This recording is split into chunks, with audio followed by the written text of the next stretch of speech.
This is an ending spoiler for the movie Hotel Transylvania.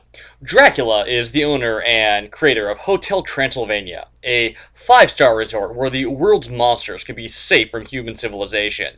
Dracula invites some of the most famous monsters like Frankenstein and his wife Eunice, Murray the Mummy, Wayne and Wanda Werewolf, Griffin the Invisible Man, the Blob, all sorts of other monsters.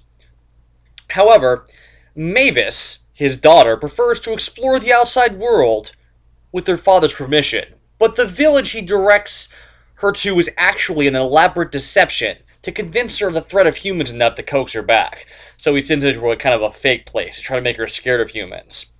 However, the charade inadvertently attracts the attention of an ordinary young traveler named Jonathon, who was exploring surrounding forest, and he follows the staff to the hotel. Once Jonathon enters the hotel, Dracula frantically attempts to hide him from the patrons, such as disguising him as a Flesh Golem, with the later hastily covered story of being a relative of one of Frank's body parts.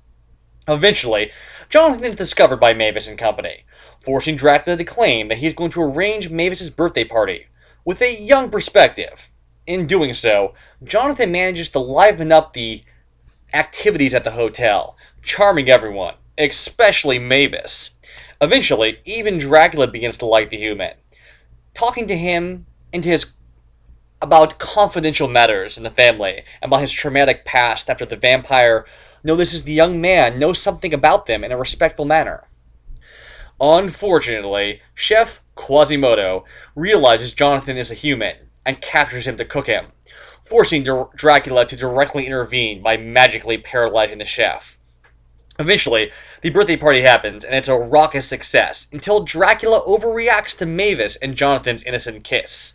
Things get worse when Chef Quasimodo interrupts the party and reveals Jonathon's true nature.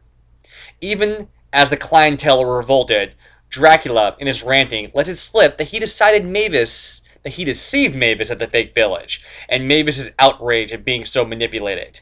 For his part, Jonathon feels obliged to reject Mavis for her father's sake, and leaves the hotel.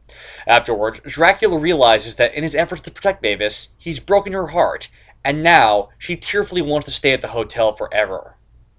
Wishing to undo his mistake, Dracula persuades his friends to help him find Jonathon, and even risk his destruction by venturing out into the daylight to do so.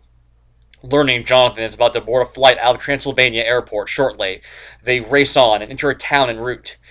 At that town, Dracula and company are stunned to see the humans celebrating a monster holiday, with many humans costumed as the monsters in tribute.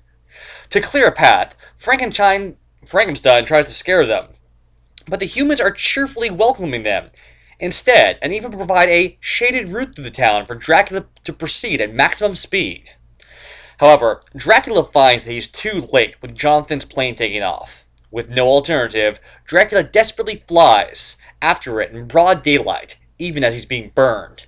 With maximum effort, Dracula manages to reach the plane and resorts to mind-controlling one of the pilots to tell Jonathon that he wants him to return to be with his daughter, and manipulates the plane back to the airport.